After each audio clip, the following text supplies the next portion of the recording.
Right now, sitting in climate-controlled vaults across Cairo, London, and New York are mummies that are rewriting everything we thought we knew about ancient Egypt.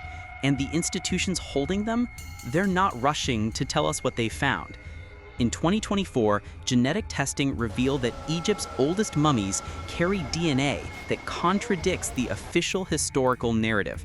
The results were so unexpected that multiple museums quietly delayed publication. We're talking about ancestry patterns, migration routes, and genetic markers that don't match the story taught in classrooms for the past 150 years. Here's what they don't want us to understand. Mummification wasn't just about preservation. It was a technology so advanced that it locked genetic information inside bodies for over 5,000 years. And now that we can finally read that genetic code, it's exposing gaps in our official timeline that institutions have been protecting. Today, we're looking at what they found, why they're hiding it, and what this means for the history we thought was settled. Let's start with what we're supposed to know. Ancient Egypt lasted roughly 3,000 years. Pharaohs ruled in meat dynasties. The population was relatively homogeneous. This narrative has been cemented in textbooks, museum exhibits, and documentaries for over a century. Then came 2023 and 2024. Genetic testing technology finally advanced enough to extract viable DNA from mummified remains without destroying them. Over 100 mummies from across Egypt's timeline were tested. The results came back, and when museum boards saw what the data revealed, something strange happened. Publication delays began. At the British Museum, genetic results that should have been released publicly in early 2024 were pushed back. We know this because researchers familiar with the timelines started asking questions publicly. The Egyptian Museum in Cairo refused to allow certain mummies to be tested at all, citing preservation concerns, a justification that didn't exist for previous genetic studies. Why the sudden resistance?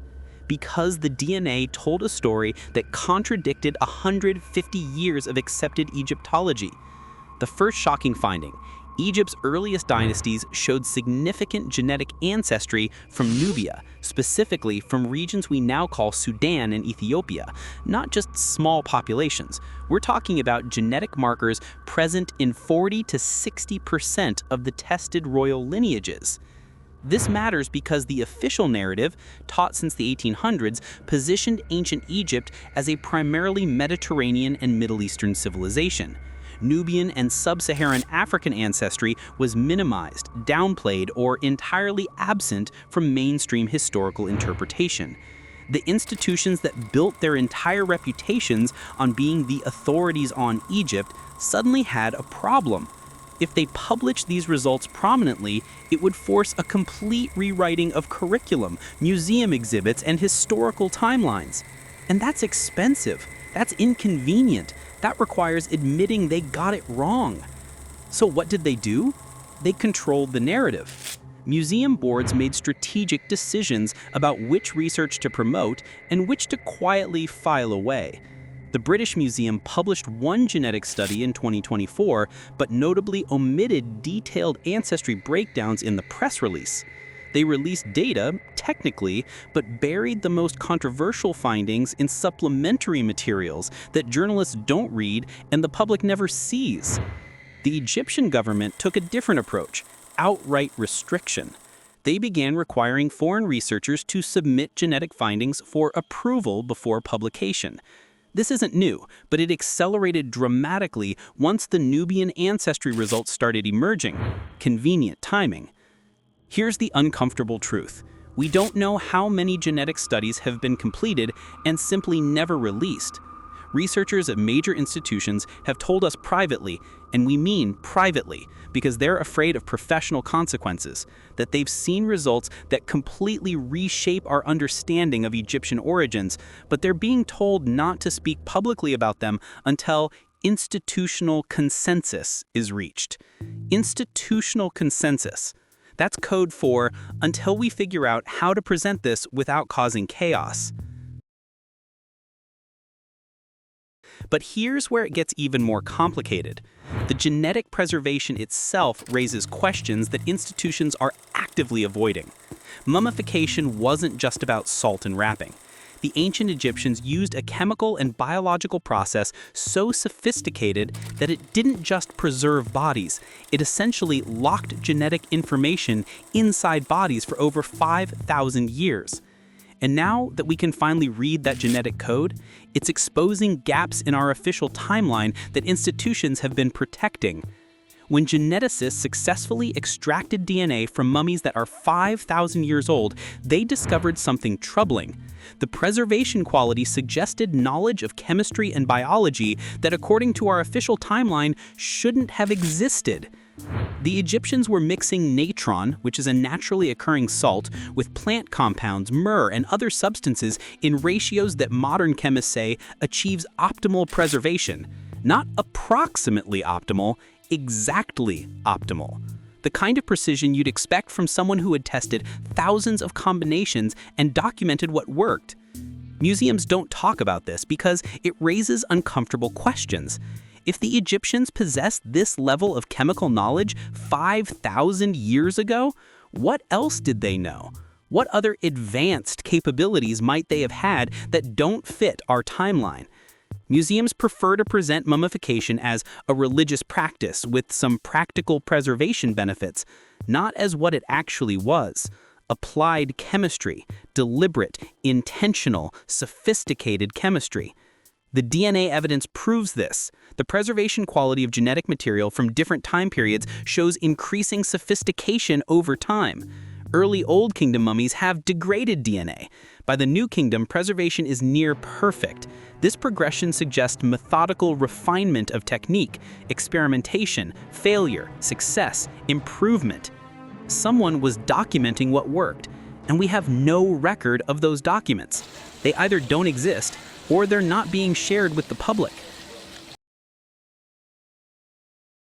Now let's talk about what the genetic data is telling us about Egyptian history itself, the part institutions are actively controlling.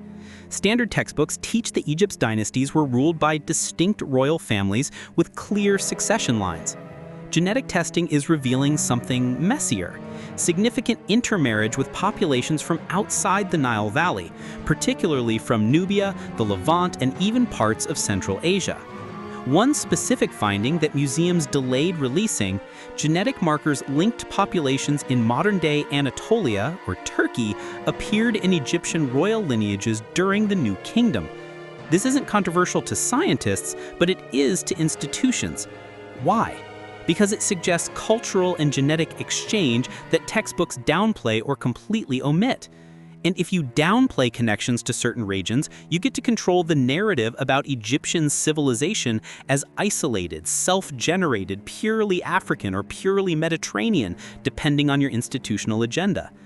The genetic data says Egypt was connected. Egyptian rulers married outside populations. Foreign populations married into Egyptian royalty. Genetic ancestry flowed in multiple directions. This reshapes not just Egypt's history, but the entire regional story of the ancient world. But we don't have broad access to these findings because museums control publication. A study might be completed in 2023, sent for peer review in 2024, and then delayed. Not rejected, delayed. Indefinitely. Until boards decide it's appropriate to release. The Smithsonian has been more transparent than some institutions, but even they've had pushback. When they published detailed genetic ancestry breakdowns in 2024, certain donors complained that it didn't match their assumptions about Egyptian history. The board heard those complaints. They noted them. Nothing changed yet, but the pressure exists. And pressure is how institutions work. It's subtle. It's not censorship. It's just guidance.